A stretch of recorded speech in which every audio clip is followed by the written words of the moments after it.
Hello, town meeting members. The purpose of this video is to update you on Article number 18, small cell peer review. Small cell, just to back up, is a small wireless facility, which is the modern day cell tower that will be bringing, 5G service across the country in the future. Just to sort of back up a little bit, several years ago, the FCC changed the regulations surrounding these things because they want to eliminate barriers for the build out of small cell network. So they essentially took a lot of the local control and protections away from communities as relates to small cell. As you might imagine, town of Burlington was way ahead of this issue several years ago. We had a small cell committee that did some great work. We were one of the few communities in the country to establish a general bylaw and a zoning bylaw to sort of govern small cell installations, and they refer to design guidelines and regulations. And again, it was tremendous work done by that committee. We're actually considered a national model. We literally get calls from all over the country about how the committee did this, and we owe them a great debt of gratitude. So that was several years ago. And at that time, the town provided us with a $35,000 pool of money for expert advice as we pursued these installations. The funds were allocated and available to both the select board and the planning board for their use for consultants to deal with small cell applications. Just to sort of clarify, the select board will deal with small cell installations that are requested within the right of way, along the roadway, on telephone poles, etc. The planning board would deal with any small cell installations on private property. A key component of that is an expert called an RF engineer.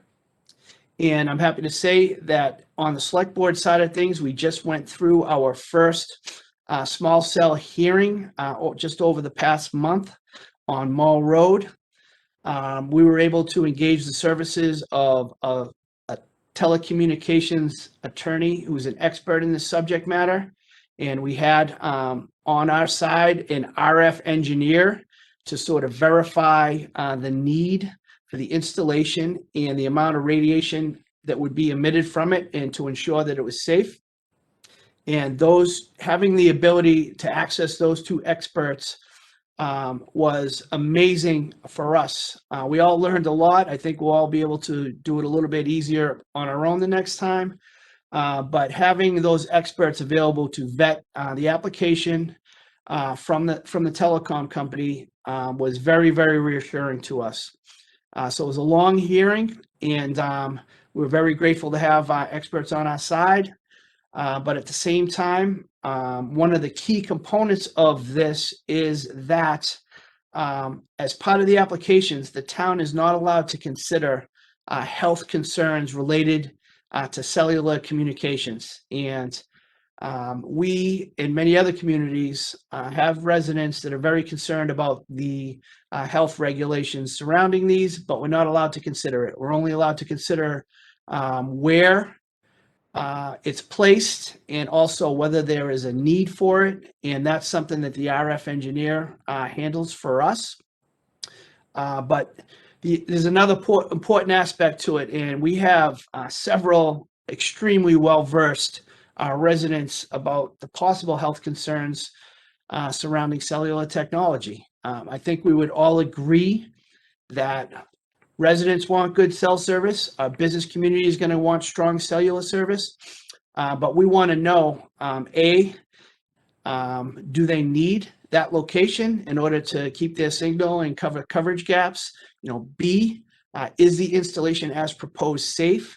And then C, our design guidelines and regulations allow us a little bit more to push back on what these things look like. And we want to make sure on a full build out of a network, we may need a small cell approximately 150 to 200 yards. So when it's fully built out, we may have a lot of these things. We've only dealt with one in the right of way so far.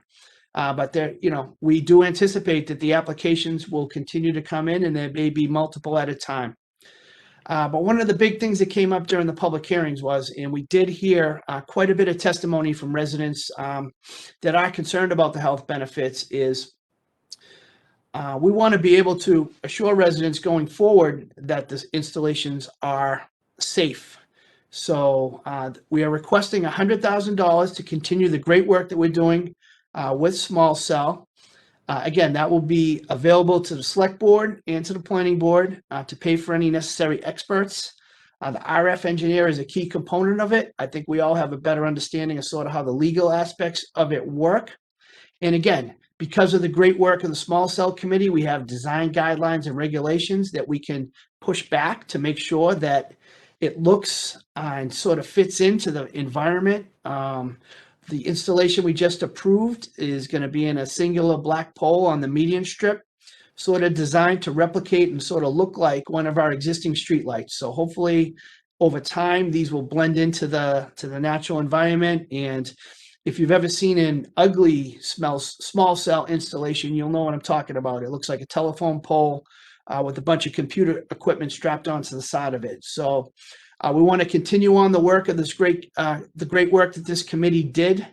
And we also want to be able to say, since we are unable to take health concerns into consideration in approving these sites, we want to be able to develop a program where we can go back and check on installations to make sure that they're still radiating the amounts of cellular radiation that they were intended to.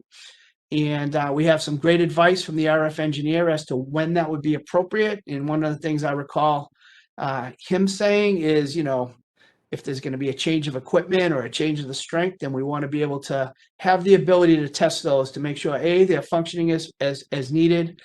B, some of these companies have a history of sort of leaving unused equipment there, even if it's not necessary to their network again. So we want to be able to provide good cell service, do it as safely as possible, and again, make sure that they look well as they're instituted across town eventually. And that's the purpose of this warrant article.